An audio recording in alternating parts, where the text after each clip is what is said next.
The winter wind moved through Hollow Creek like an old whisper that never quite died.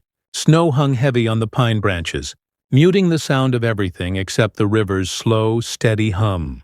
Somewhere down by the water, a girl's voice carried, faint, uncertain, like someone talking to herself just to feel less alone. Elias Turner paused on the bridge, his breath misting in the cold air. He'd heard that voice before, once or twice when he passed the riverbank on his way home from the mill. Folks said a girl lived down there now. No kin, no shelter, just a patchwork tent and a will too stubborn to quit. He told himself to keep walking. It wasn't his business who froze or survived in this town. Hollow Creek had a way of teaching people to mind their own fences. But then the voice came again, cracked by the wind. Talking to something? Maybe the river? Maybe God? Please, just let it get warmer soon. He stopped. The sound of it pressed against something soft and broken inside. Him. Something he'd been burying since last spring when the fever took his wife. And the house went quiet except for the clock ticking on the mantel. He turned. The girl was kneeling by the bank, washing clothes in the half-frozen current. Her fingers were raw red against the gray water. Maybe 16, maybe younger. Elias called out before he could stop himself. You'll lose your hands to frost if you keep that up. She startled, spinning around. A thin frame wrapped in a man's coat several sizes too big. Stray curls clung to her face, damp from the mist. I'm fine, she said quickly. Her voice carried that practiced edge, the kind of defense that comes from too many people meaning harm. He took a few steps closer. That coat's not fine, and neither's washing in water cold enough to freeze nails. I can't wear dirt, she muttered. They already look at me like I'm a stray dog. He almost smiled, though it wasn't a happy one. You're not wrong about folks around here. She looked up then, and he saw her properly for the first time. Cheeks hollow, lips pale, eyes the color of river stones. They held the same tiredness he saw every morning in the mirror. You got somewhere to sleep? He asked. She hesitated, then nodded toward the ragged tent behind a thicket of reeds. There. That thing wouldn't keep out a prayer, let alone a storm. I'm still here, ain't I? She said, with a flicker of pride that shouldn't have belonged to someone so young. Elias's jaw worked. He wanted to turn and go, to mind his own fences like always. But when she bent to wring the shirt again, her hands shook so bad she nearly dropped it. Come on, he said finally. There's stew on the stove and a spare quilt. You can warm up for an hour, then be on your way if you like. Her gaze narrowed, wary. Why would you help me? He looked down at his boots, scuffed and wet with slush. Maybe because somebody should have helped my wife when she needed it, and no one did. That quieted her. After a moment she nodded once, cautious as a stray cat. Just for an hour. Just for an hour, he agreed. They walked through town mostly silent. The snow crunched under their feet. A few people on the street turned to stare. Hollow Creek wasn't a place that forgave kindness when it stepped out of line. At the edge of town stood Elias's small cabin, a place worn but kept with care. The roof sagged in one corner. Smoke drifted from the chimney in a thin, steady ribbon. Inside smelled of pine wood, coffee, and something cooking slow. The girl stood at the door, uncertain. You can hang your coat by the stove, he said gently. She didn't move. You don't even know my name. Then tell me. Clara, she said after a moment. Clara Wynne. Elias Turner, he replied, holding out a rough, work-worn hand. She looked at it like she'd forgotten what shaking hands meant, then slowly took it. Her fingers were ice. He ladled stew into 2 bowls, venison, potatoes, carrots, and set one across from her. Eat slow, he said. Haven't had much, I reckon. Clara obeyed without argument. The first spoonful made her eyes close for half a second, like her body was trying to remember what warmth felt like. Elias pretended not to notice the tears that welled up, falling soundless into her bowl. Where you from? He asked quietly. Nowhere that matters. He didn't press. After dinner, she helped wash dishes even though her hands trembled.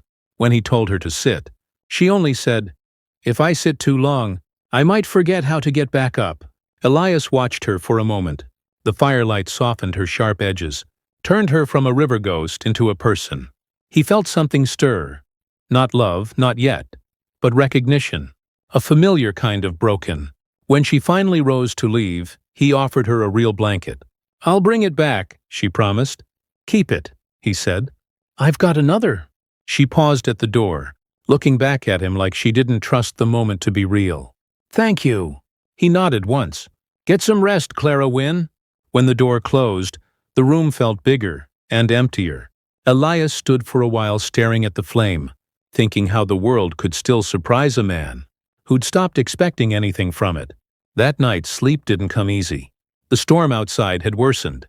Snow lashed the windows, and each gust carried the same thought through his mind. That girl's tent won't hold. At midnight he gave up, pulled on his coat, grabbed the spare lantern, and headed into the storm. He found her half buried under drifted snow, huddled beneath the useless tent, her hair frozen to the ground. She stirred when he lifted her, murmuring something that sounded like an apology. Don't talk, he said. Just breathe. Back at the cabin, he set her near the stove, peeled off the soaked coat, and wrapped her in blankets.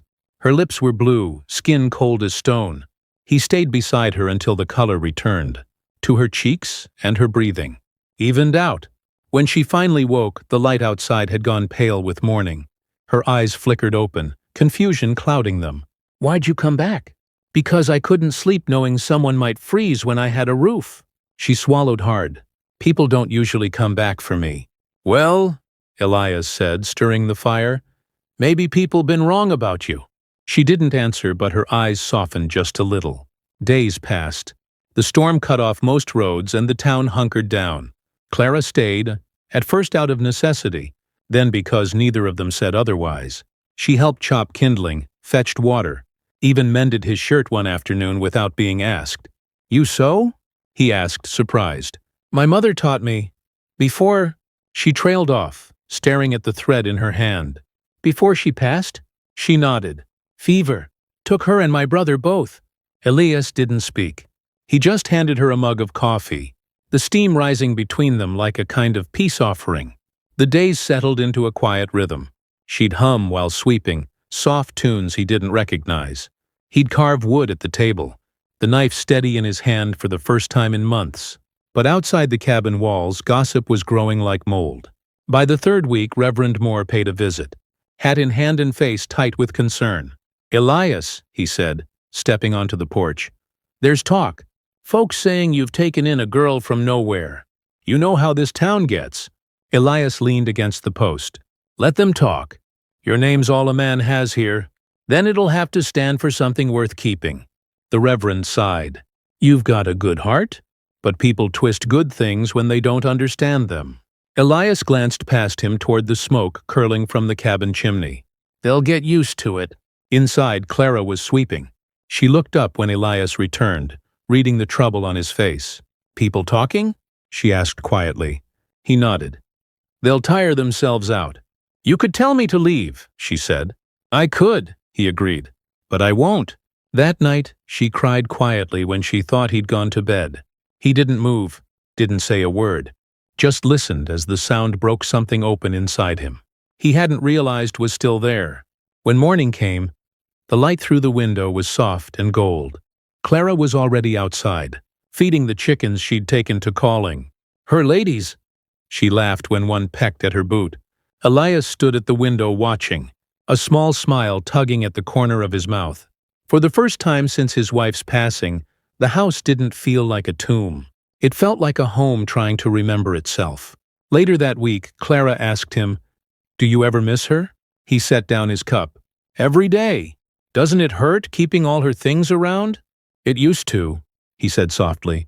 Now it just reminds me I loved someone worth missing. She looked around, at the quilt draped over the chair, the carved bird on the mantel, the framed photograph yellowed with time. She must have been good. She was, he said. Still is. Clara smiled faintly. Then she'd like what you're doing. What's that? Saving someone who thought she didn't deserve it. He looked at her, really looked, and the words caught in his throat.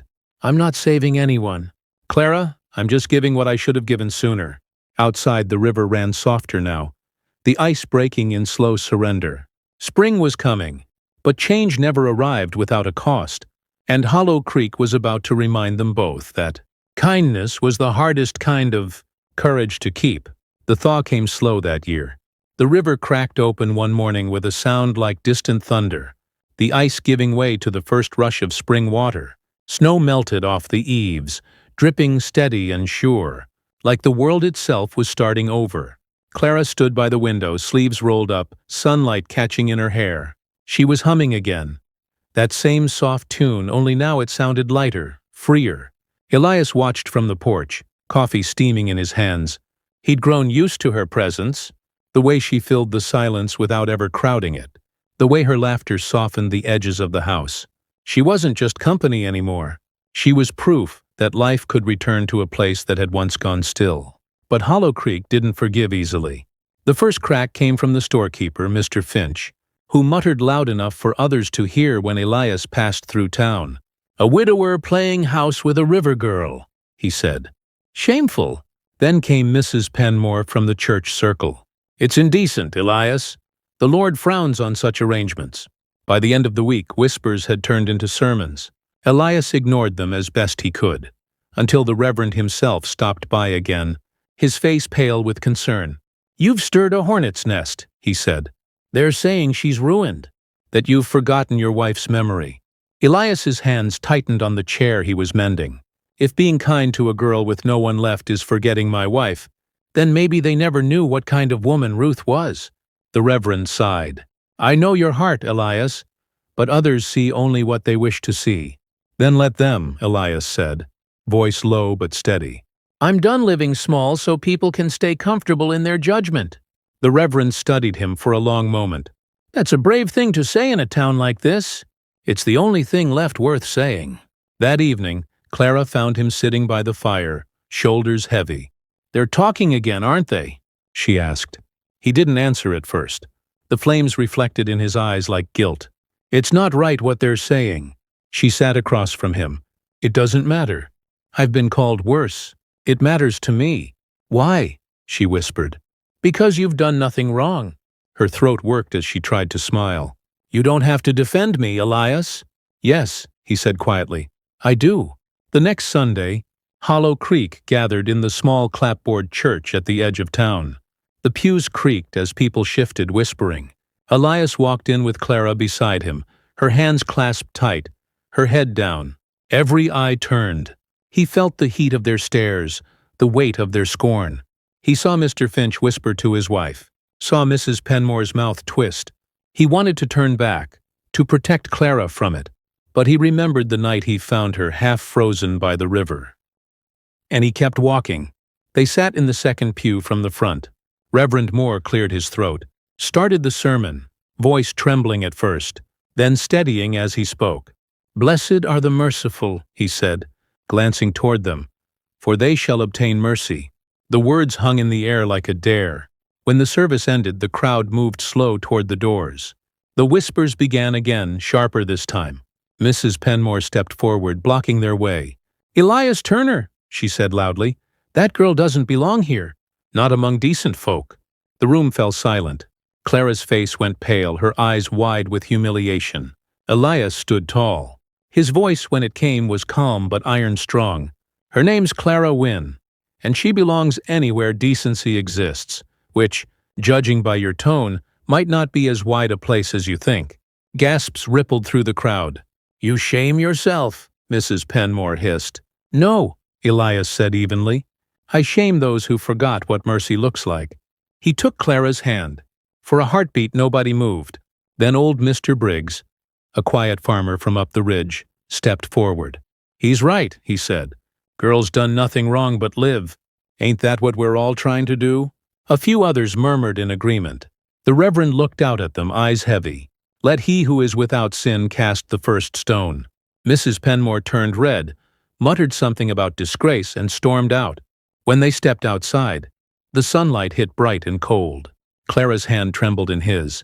"You shouldn't have done that," she whispered. "Should have done it sooner," he said. Back home, she tried to stay busy, scrubbing, cooking, anything to keep her hands moving. But Elias saw the way she kept glancing toward the window, afraid of what might come next. That night she didn't eat much. She sat by the fire, staring into the flames. "You know," she said softly, "when I was little, I used to think if I was good enough, Folks would stop looking at me like I was dirt. But it doesn't matter, does it? Once they decide what you are, that's all they'll ever see. Elias leaned forward, voice low. Then stop trying to be what they see. Be what's true. What's true? She asked bitterly. That you're kind, he said. That you work hard.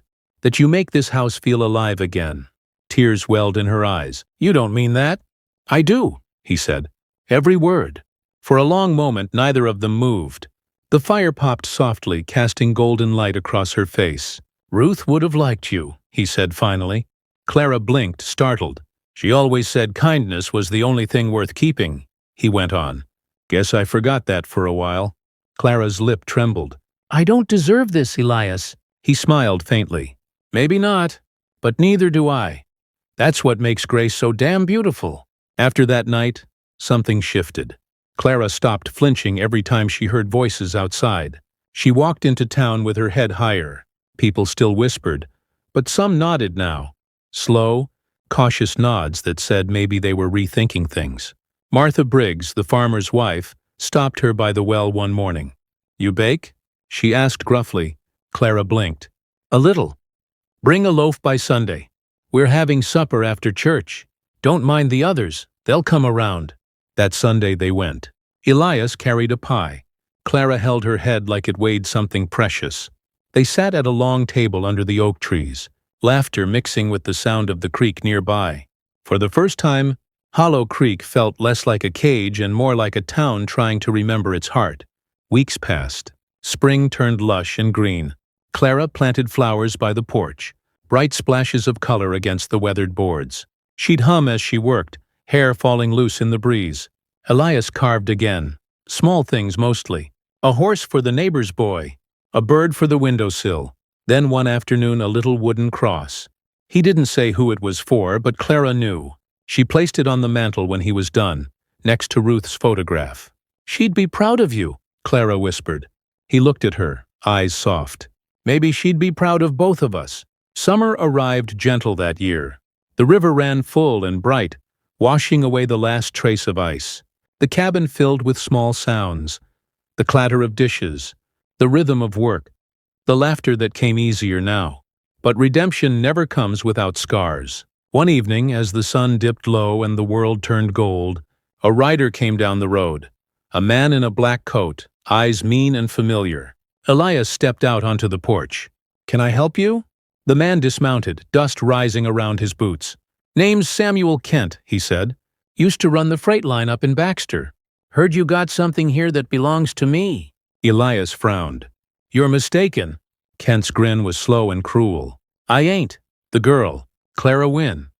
She worked off a debt. Ran before it was done. Clara appeared in the doorway, color draining from her face. You don't own me, she said, voice shaking. Contract says otherwise, he sneered, pulling a folded paper from his coat. Signed and witnessed. She owes me 6 more months. Elias stepped between them. You can take that paper and burn it. She's not leaving. Kent's hand moved toward his hip. Don't make this harder than it needs to be. Elias didn't flinch. You'll draw that gun, you better be ready to use it. Silence hung thick as the air before a storm. Kent's lip curled, but something in Elias's eyes made him think twice. He spat in the dirt. You'll regret this, he growled, and turned back to his horse. They watched him ride off down the road, dust trailing behind him. When he was gone, Clara sank to her knees on the porch. He'll come back, she whispered. Elias knelt beside her. Then we'll be ready. She looked up at him, tears streaking her face. Why do you keep standing up for me? Because someone should have done the same for me once, he said. The next few weeks passed tense but quiet. Kent never returned. The sheriff came by after hearing the story, took the paper, and said it wouldn't stand in any court worth its name. And just like that, the storm passed. When autumn came, Hollow Creek glowed gold and red. The air smelled of wood smoke and apples. Clara baked pies for the harvest fair. Elias built tables for the church. People stopped whispering when they passed now. They smiled instead. One evening, as the first snow fell again, Clara stood by the river where they'd met. The water was slow and dark, catching flakes on its surface. Elias joined her quietly. You remember that night? He asked. She nodded. You saved me. He shook his head. You saved me, Clara. I just gave you a roof. You gave me a reason to keep the fire lit. She smiled faintly. You ever think about leaving this town? Used to, he said. Now I just think about staying. They stood side by side. The world hushed around them. The river kept flowing, slow, steady, eternal. When they turned back toward the cabin, smoke rose from the chimney, warm against the dusk. The windows glowed with lamplight. Inside, the table was set for two, stew simmering on the stove. Home. Clara paused at the threshold, the same spot she'd hesitated that first day. She looked at Elias, eyes bright with quiet peace. I never thought I'd belong anywhere. He smiled, holding the door for her. You do now. Inside, the light wrapped around them both, steady and golden. Outside, snow began to fall. Soft, forgiving, endless. The world was cold, yes, but mercy, when it finally found its way through the dark, burned warmer than any fire. And sometimes, a second chance isn't something you earn. It's something someone else decides you're worth. That winter, Hollow Creek slept easier. And down by the river, where a girl once begged for warmth, the water sang different. Not lonely anymore, but whole. Because somewhere in a small cabin under the pines, two souls who'd been lost had finally come home.